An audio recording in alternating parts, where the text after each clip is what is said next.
This is a Guide Your Light network production, creating podcasts with purpose. I go back to a moment in time, and that moment in time is simply that I went to work that morning, I kissed my husband goodbye, I took my 4 kids, mother of 5, took my 4 kids to school, and my little 1-year-old was still with my husband at home.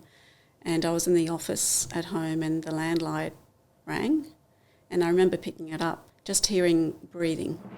Welcome to the Things You Can't Unhear podcast. I'm your host, Maritza Barone. Get ready to hear moments that will help you to see the world differently and inspire you to become the happiest, healthiest, and kindest version of you.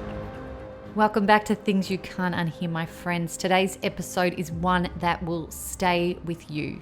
I'm joined by the incredible Mervat Quirke, General Manager of Bloomhill Cancer Care, and someone whose story of resilience, compassion, and purpose is as inspiring as it is moving. Mervat is a mother of 5, a community advocate, and a woman who knows firsthand the depth of pain that comes with loss after tragically losing her husband to cancer. But through that heartbreak, she found strength, and through that strength, she discovered a calling to be of service to others. In this conversation, Mervat shares the values she was raised with, the pivotal moments that shaped her, and the impact Bloomhill Cancer Care had on her life when she needed it most, as a person caring for a loved one with cancer. We also talk about the wonderful work happening at Bloomhill today and the importance of community care and how each and every single one of us can support those walking with a cancer journey or give back to our community in some way. This episode is filled with wisdom, grace, and love, and some laughs, and Mervat really is a hero in my eyes. And this episode is a powerful reminder of what it means to live with purpose. Now, for those who like to watch instead of listen, all of our episodes are also available on YouTube, and you can subscribe to the show via our podcast or YouTube channels. Thanks for listening. Now let's jump into the chat. Mervat Quirke, welcome to the Things You Can't Unhear podcast. Thank you, Maritza. It's lovely to be here. I have had the pleasure of being your friend now. I'm going to call you my friend for a little while now. And it's an absolute pleasure to know someone like you because you genuinely have the biggest heart. It's actually so inspiring to see. Thank you, Maritza. That means a lot. And I always think that you always seem to connect to people who are very like-minded and have the same passions, and I feel we've been blessed to have connected through the cause that we have. Absolutely. Now, when you are such a giving person and you've really dedicated your life to help other people, where does that desire come from? Tell me about your upbringing. Was that instilled in you from a young age? Interesting enough, it was. I was born in Lebanon in Tripoli, and my parents and my siblings fled the war at the time that it did come through, and we were lucky enough to have come to Australia. And how old were you then? 6. 6. Okay. Yeah. My parents were brilliant at acknowledging the gift that we were given, and that was the gift of life. And if there was anything that my dad did extremely well, was that to honour the country that has provided us, our future. And he would always talk about it's always good to, obviously have that hand up, but never the hand out. And what are you going to do when you do have that hand up? How are you going to give back? And that was always discussed in our home. And, so very much led with heart, but led with the fact that we have purpose. We've been blessed to have left something that was our home country and, place in which they loved, but we didn't have the choice to be there at the time. So the fact that we were given this opportunity, every chance my parents got a chance to share as to how we can give back, they did. Do you remember a lot of your time when you were in Lebanon growing up? Bits and pieces. Unfortunately, towards the end when war did break out, I was actually in the street walking through with my mum. I was, quite little, and we sort of saw, the army in the big trucks and everything come through, and buildings were just, and bodies were falling, and it's just, it was quite traumatic. But as a child, you had been prepared a little bit for it. So we had bunkers and things that we used to go into, and we did, lucky enough, escape in their terms. So many others. Yeah. Did you have siblings who were? You've got lots of siblings. I have a lot believe. of siblings. Yeah, I was been blessed to have 11 siblings. 11, and where do you fit in that mix? I'm the baby. Are you? They stopped. That's super special. That's very special. Were there 10 boys and then 1 girl? So, yeah, no, that's right. It's actually quite interesting. It's 7 girls and a boy.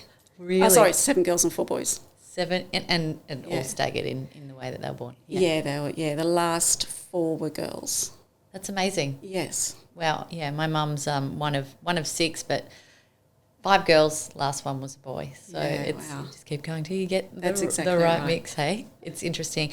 Now, I think that time obviously really shaped you as a human, and I love that you pulled that message out of what your parents raised you with, because I think we can somehow, some way in life, go on our own paths, but we tend to always come back to how we were raised and those foundational years of what our parents teach us. Would you agree with that? Yeah, absolutely. Yeah. And I think that comes with the values of knowing and understanding that, for any community to function, that we all play a part in it. And we play a part in it's how we connect and productivity and every aspect, from even young people to knowing and understanding the impact of how a community operates, even for our older generation. And that was sort of embedded in us through experience, and also through, obviously shaping who we became. Yeah, and look what you've become. You are helping the community at the moment, and you're the General Manager of Bloomhill Cancer Care. And the centre itself just does such incredible and important work, I believe, and I know that you believe that too. I've seen firsthand what an impact Bloomhill has on so many people. Tell me about, firstly, how you got involved with Bloomhill and why it's so important to you. Yeah, for sure. And I think the best way to share it, Maritza, is, I go back to a moment in time. And that moment in time is simply that I went to work that morning, I kissed my husband goodbye, I took my 4 kids, mother of 5, took my 4 kids to school, and my little 1-year-old was still with my husband at home. And I was in the office at home, and the landline rang, and I remember picking it up and just hearing breathing. And I initially thought, I kept saying hello, and I thought this was maybe a crank call, and I went to hang up, and then I heard a little baby cry in the background. And just my mother instinct kicked in, and it kicked in, and I hung up immediately and drove straight home. And I knew something was up. Got goosebumps hearing that. And I walked into my home to find my husband, who was having a focal seizures. So his whole body from waist up was seizing, and on one side. And he couldn't really speak, but he could sort of look at me, and I didn't know what was happening. I've never seen someone have, an episode like that. And I went and grabbed my daughter, who was 1, in the bathroom playing with my lipsticks, luckily, and grabbed her. Like, I actually immediately called the ambulance when I left my office, because I knew something was up. And as I was grabbing my daughter, the ambulance had arrived, and he was taken to emergency, and whilst he was in that ambulance, he had a full grand mal seizure and wasn't aware anymore. And at emergency, they did all their things in regards to MRIs and trying to find out exactly what was happening. The emergency doctor, I remember, came to me and sat me down and just said, look, we've just taken these images, and, Steve has a brain tumour, and it's positioned in a way that it's hemorrhaged and caused some major damage. So they called the amazing helicopter rescue team, and they took him across to the Royal Brisbane. And that's that moment in time where you think about every day you get up, 2 people working, you have a family, and you have an understanding of what you think your life is going to be. And in that moment in time, it just shifts. And I think that that's where grief steps in as well. But when grief steps in, I found that I was my most resilient. So that ability to have that grief and that resilience coexisting together, I sort of shifted straight into that space. And that's how I sort of initially started looking for any kind of support services. And, family stepped in, which was amazing. And I was challenged with having the 4 kids, trying to maintain and sustain them as best, physically, emotionally as I can. The 5 kids as I can. But I had the 4 at school, and I had one as a 1-year-old, and she went with me everywhere. And I remember when the hospital actually said to me, Mervat, you actually have to go down and stay in Brisbane for 8 weeks. Steve will be getting his radium and his chemo, and we've set up accommodation for you. So I did the right thing, set the 4 kids up with family and took the youngest one down and arrived at accommodation that literally sat me down, and I could sit on the bed, touch the window, touch the front door, and also touch the toilet door at the same time. That's how small it was. Tiny box of a room. And he was in a wheelchair. Wow. And I had a pram and I had a 1-year-old. And I'll never forget, somebody said to me, you need to call Bloomhill. So I did. I picked up the phone, rang Bloomhill, and they said to me, Mervat, put Steve and Elizabeth in the car and come back and we will look after it. And that next morning they actually had a roster of volunteers who then drove Steve and I down every morning and drove us back home every day for him to get his treatment. And that way we could still be back home with the kids at the end of the day. We still had that family unit together, and these volunteers were phenomenal. They were at our door at 6 a.m. in the morning, and they were dropping us off at 5:30 in the evening. And then when I would come in the evening, I would find an esky where Bloomhill had dropped in some meals that volunteers had prepared, and then the next morning I'd have a volunteer at my door dropping in some milk and bread, just saying good morning. Cannot anything put a price on this. Yeah, it's can't, absolutely can you? amazing. So with the journey that your husband had been going through at this time, obviously you mentioned that grief of, number one, him being unwell, but then also losing the life that you had imagined for yourself as well. Yeah, absolutely. And I think that's the part where when you're in it, you sort of are stepping into that, you don't have a choice. You are literally in the moment of, you're just functioning, and you're functioning as high as you can, whilst at the same time you're not giving yourself any room to really contemplate or think. But it's there. We were in the midst of buying another house, which we'd put another deposit on. We were in the midst of having a holiday, family holiday, which we'd were leaving in the next week. All of these things that we take for, we love it, but we also do take it a little bit for granted, to think that in one moment it could just stop, and it literally did just stop. So that grief had literally started right there. Absolutely. And it's so interesting, that human resilience piece, how you said it just kicks in when we need it. Yeah. Did that surprise you? It did, because resilience is to always, working in the not-for-profit sector for so many years, there's a lot of things that you hear around, building resilience in communities. We have to build resilience in communities. And I think if there's anything I learned through that process, is actually the most resilient communities, or the most resilient people, are the ones that are, when they're in the midst of pain, or in the midst of heartache, or in the midst of adversity. And that's when you see resilience, because they're getting up every single day, putting one foot in front of the next. And I think that, to me, is cool.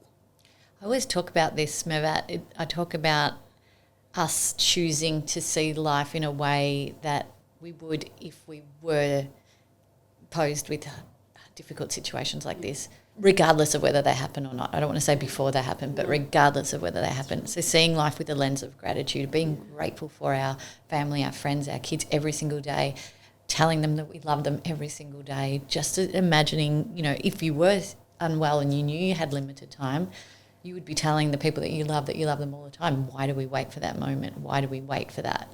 And, I talked about this on a recent episode on my podcast too, is, we need to constantly live in the present moment where we're feeling gratitude for all the incredible things that are in our lives while we've got them, because everything, unfortunately, is temporary, even the good stuff. Absolutely. And I think, Maritza, that some people, for some people it takes an experience, to really know and understand the value of being able to be present and really being able to see every moment in time as a precious moment. Mm-hmm. I think my experience just elevated where I was. I thought I had, but it even elevated it even more.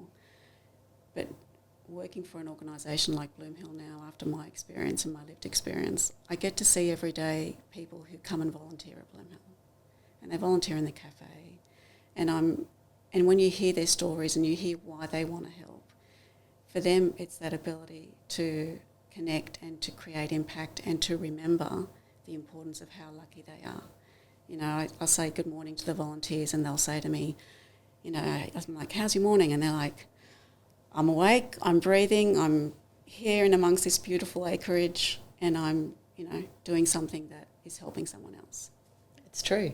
And, those volunteers are absolutely amazing. And the Bloomhill Cancer Care is special because, you hear about a cancer care centre and you think when you walk through those doors, you probably feel really sad. And, there's obviously a lot of people struggling who walk through those doors.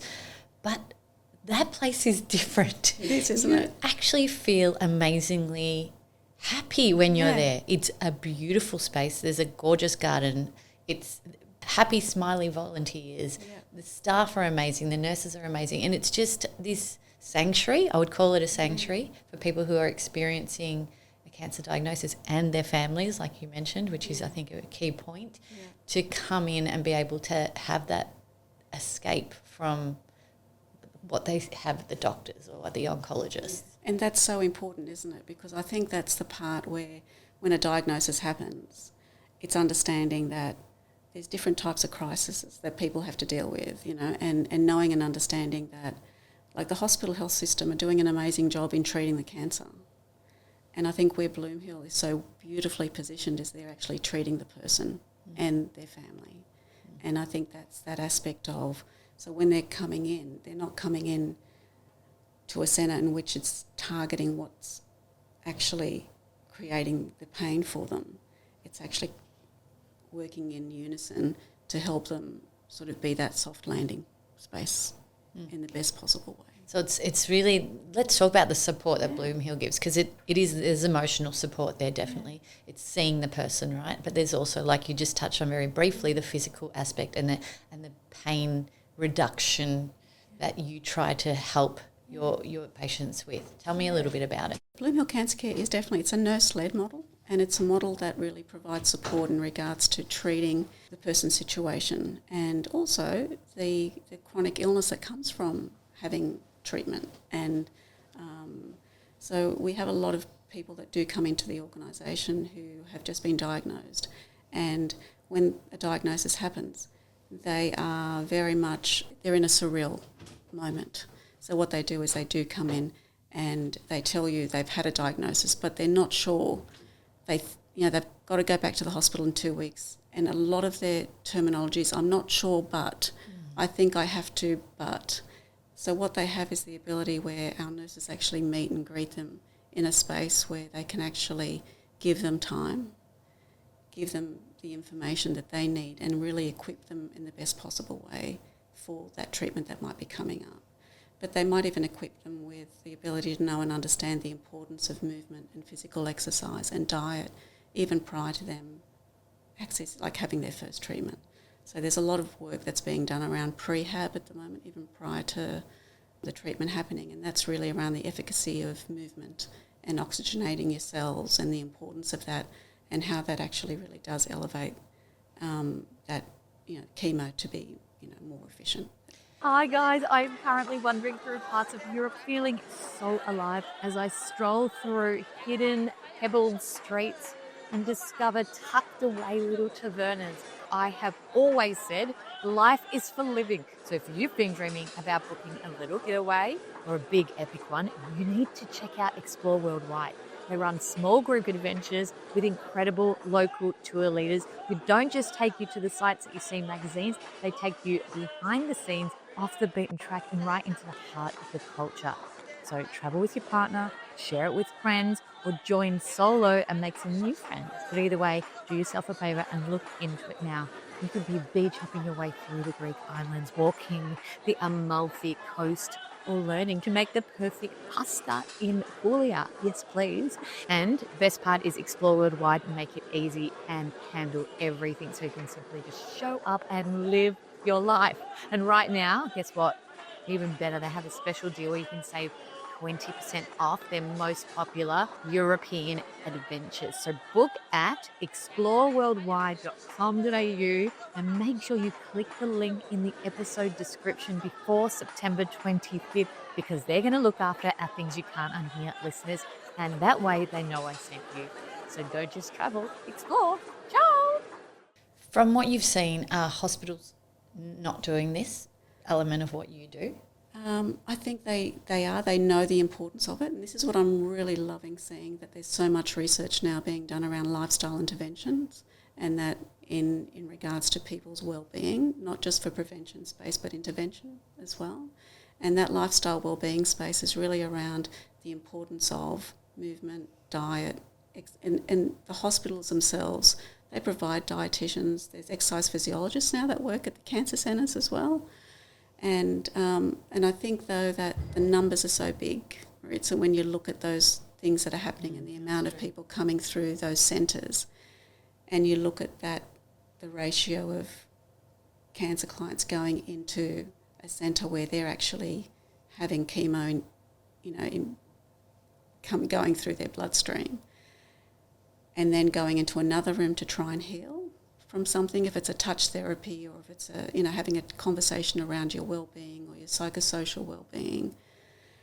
It's different when you have the ability to walk into a centre that is surrounded by nature, that has, people who are welcoming you with a cup of tea, and, it's not white walls, and you're not re-entering a space in which can be quite triggering for people where they've received their treatment.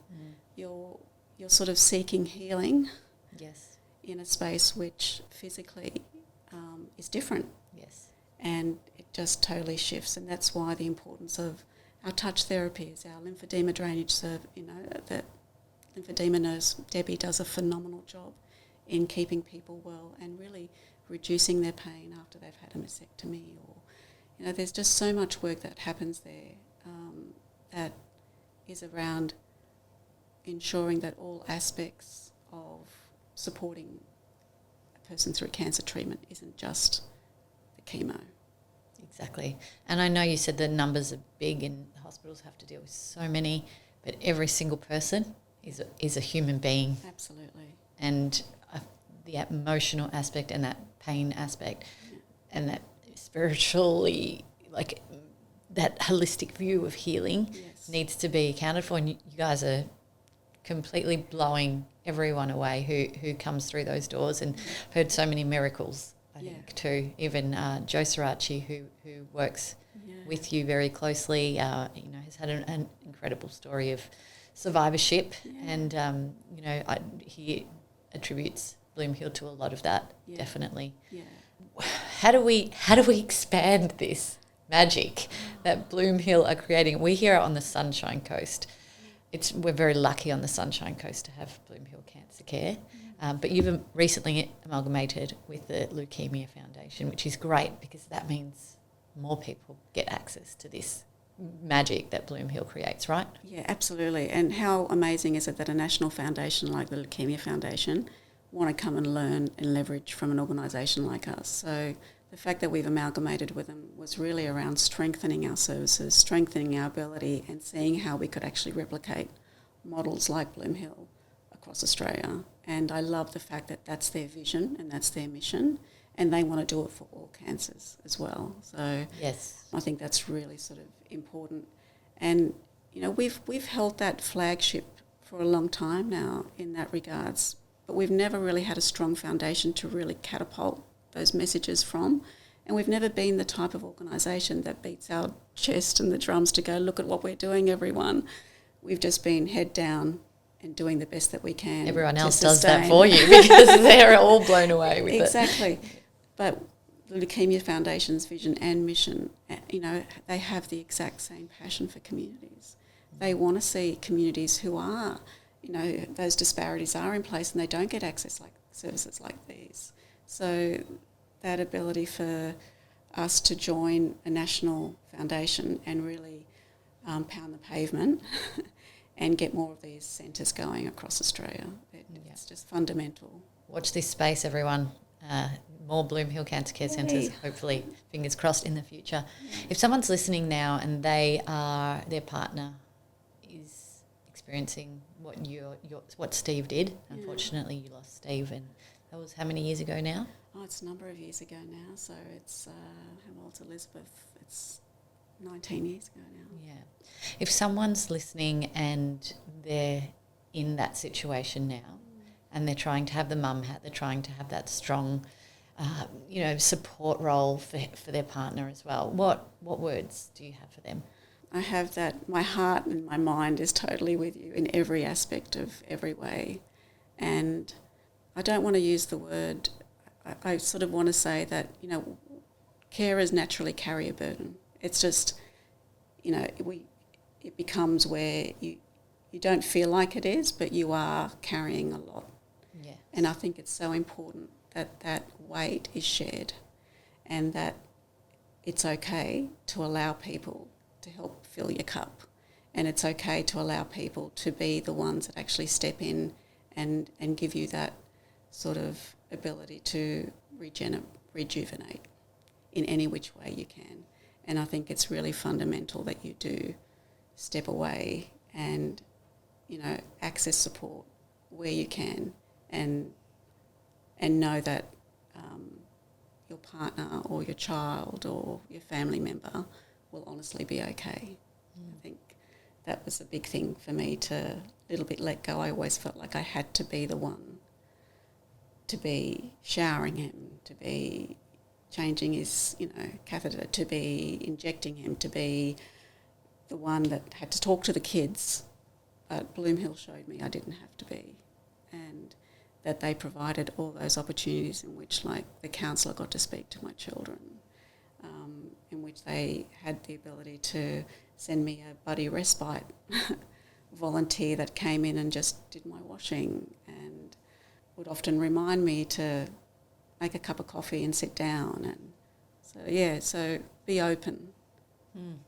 Ask for help and be open. And it's interesting because you said you have a massive family. Yeah. You've got 11 siblings and your parents. Were they all here? Yeah, I had three siblings here, and they were fundamental in every aspect of, providing that support. But it's still different. Yeah. There's still an aspect that when it's outside and there's a person who you don't know me and you want to help me. It's that aspect where they turn up at the door and they want to help you and there's no connection. And I think that even elevates. It's true because you can gratitude. You can almost open up a little bit more to people that you don't know because they're not emotionally connected to it as well. So That's you exactly can share exactly how you feel without passing that on to them. Yeah, right? Absolutely. And that's the thing is you don't want to, because you feel already you're carrying, you don't want to burden anyone, and you carry that with you during those times of adversity.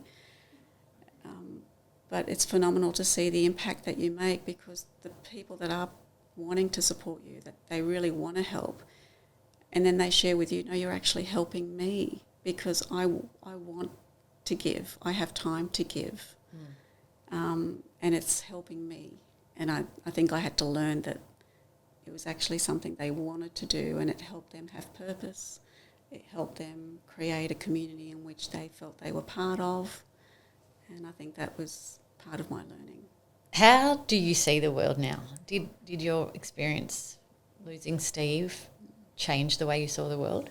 Absolutely. I think I saw the world in a way in which, okay, I'm limited time. Time became and is still so precious in every single way. And it could go either way, because it could go in a way that you worry too much in the sense that every time my child had a headache, every time someone I cared about and loved felt a bit unwell, it sort of made me more committed to making sure that they were working or seeing a doctor or, preventing anything from happening. But then it sort of made me look at the world in such a way where we're an ecosystem and every single thing it's like a big spider web and we're all connected somehow. And every experience that somebody else may have that I get to hear about or that I get touched by, I also then get to build on that and I get to pass that on as well. And I think being part of that ecosystem and knowing what my place is in that is exactly where I feel I'm centred in that way, where I know now my purpose. And whilst it came from pain and loss, it's given me every aspect of what I'm passionate about. And my pain has sort of eased. It's definitely eased because of my ability to support others. That's beautiful. Yeah. That's really beautiful. Pain to purpose really is something that, it's special. Yeah. Because you're always leading from a place of, known experience, felt experience, and it shows. You just want to help people in that situation. Yeah.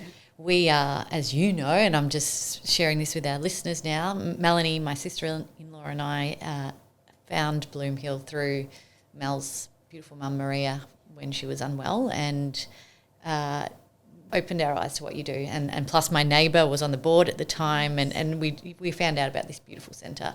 So we decided, as you know, to throw a bit of a luncheon to raise some funds for Bloomhill Cancer Care, and we thought it was going to be a one-off. We called it Bloomed, and everyone dressed up really brightly. That's why I've got my red pants on today. It's like an element of Bloomed in what we're doing today too. But like you said, when you talk about your volunteers, that luncheon that we created, and we've done it twice now because we just had such an amazing time, and we raised funds, and everyone had a beautiful time celebrating life, and it was specifically for a Mother's Day. But it fills my heart, and I know it fills Melanie's very, very much too, to be able to contribute to a place like this. There's so many other fundraisers, aren't there, that love contributing to them. It is fantastic to see and who we connect to, and people like yourselves, and in all honesty, organisations like ours just would not exist. We don't get government funding.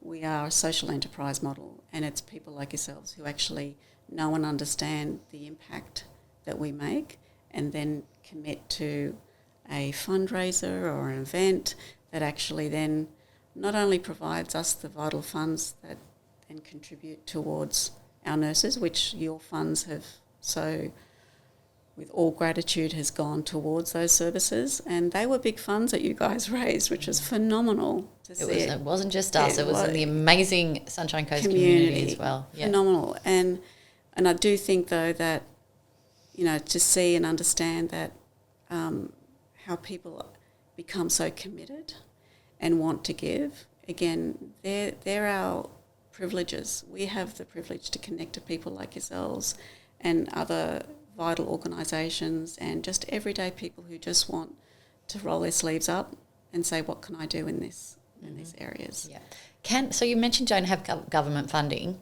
Is that something that you can get through certain applications? Yeah, we're always lobbying, which is really important. And, the government have provided one-off supports, which they've done historically to fund some nursing care and services that we do provide. It's really around just working with government to really understand and know their return on investment for funding a service like ours. We know for a fact that we reduce presentations in emergencies and hospitals every single day. We know our nurses, the way they support our clients during their treatment. is maintaining and sustaining their wellbeing in the best possible way.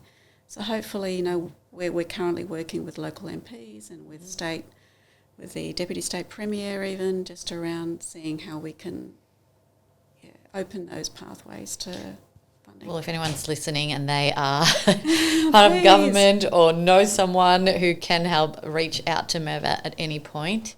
We can actually, if you're comfortable with it, put some contact details in our show notes as well, so that's there. But any help that we can get towards Bloomhill is definitely a plus in my eyes, and I'm sure so many other people. Most definitely. So let's have a little bit of fun now. Okay.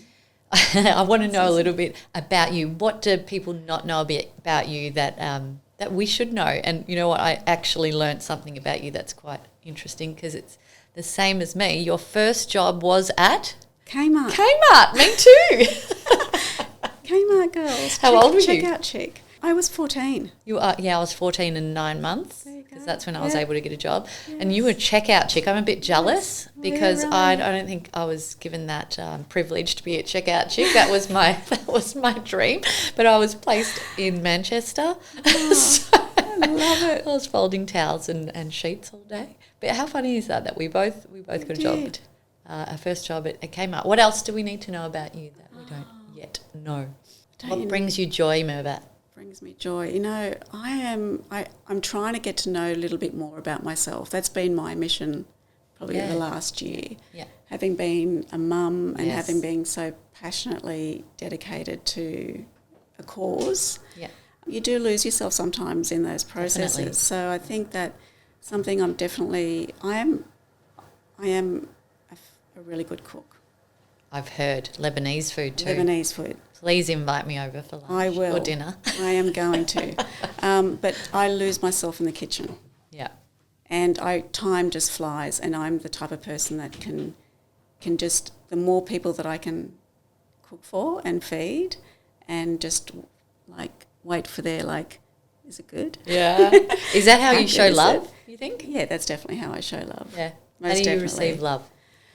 Have you ever done that quiz, you know, the love languages? I haven't. No, yeah. So it's interesting when you sort of delve into what we love to feel and what makes us feel loved. Yeah. And it's so easy for us to say, oh, this is how I give love. Yeah. But it's like we don't take a lot of time sometimes to think about how we like to receive love. No, definitely. Yeah. I think it's probably for me, again, it's being a grandmother of 3 young little ones, a 7, 5 and nearly 2-year-old.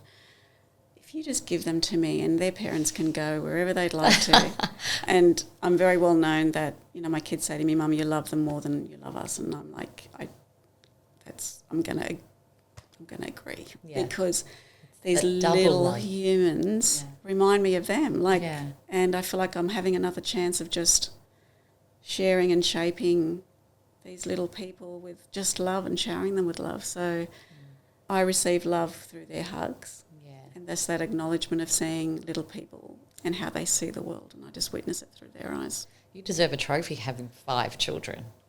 That's amazing. Yeah, I know, and 4 of them were girls. You look so calm. And they're 4 feisty, loving, intelligent, amazing women, as we all know our children are. And my son is 6'3", gentle giant. Oh, how good. Raised by all these women. He's got no choice to be like that. We talked earlier before we hit record, and you know that I've got 2 teenage girls, and I think you'll be on speed dial for me in the next 4 to 5 years. Whatever you need. Help. They come back, I promise. Yeah, it's funny. Our conversation in the car was very much around that this morning, so it's good. Now, I always ask all of my guests this question, and you told me before when you walked in, you know, I've been listening to your podcast, so you probably know the question that is about to come. But what is something that you once heard that really stuck with you and made you see the world a little differently? Something that really resonated with me is I remember reading this quote that, and I just couldn't get over it because it was really interesting, where it just said, be the person you needed when you were young. And I know that it's sort of been flying around socials or whatever it is, but it really did resonate with me, because having, you know, come from another background, not speaking any English and coming into an English-speaking country, going to school not knowing a word of English, and then going through life trying the best as I can to, really fit in. And I think that, to me, is where every day I remind myself, and then having the experience of loss, of someone you truly love. What did I need? Who is the person I need? And I'm trying my best through my experiences to be that. How beautiful. Yeah, other people. And my final question, if there's, and there will be, because it's unfortunately very common, but people listening now who are navigating a cancer path, or a loved one is navigating a cancer path, what final bit of advice and words of beautiful love and heart would you share with them? I would honestly share with them that just their ability to know and understand that there is a whole community around them and that they don't have to do this alone. I think if there's anything I really want people who are experiencing that, whether you are, the one who's had the cancer diagnosis or you're the one supporting someone, is that you actually don't have to really do this alone. It's really important that when help is offered, that to sort of look at that and say, that is something that it's okay to hand over. And speed dial, whoever that your right-hand person is, keep them on speed dial and don't ever feel that you're burdening anyone with how you're feeling. It's true. Yeah. So if you're listening now, you want to get in touch with Bloomhill Cancer Care, you want to volunteer, you need the help, there's so many ways that you can get involved with Bloomhill Cancer Care. We will put all the links in the show notes so that you can become a part of their incredible mission. I'm watching this space because I just know how much impact and how much more impact you're about to have on the community here and where it goes next. Thank you so much, Maritza, and always thank you for always advocating for Bloomhill. And really, by you advocating, you're not only advocating for us, but you're also advocating for the current and future clients of Bloomhill. And it's so important that we continue to raise awareness of the situation, which situational crises that people go through. So, and know that there is a service that can provide that support to them. Thank you so much, Mervat. Beautiful. Thank you. Loved it. Thanks for listening to the show. What did you think? And what did you feel? Let us know by leaving me a message on the Things You Can't Unhear Instagram community page. And if you can, give us some ratings love on your favourite listening platform.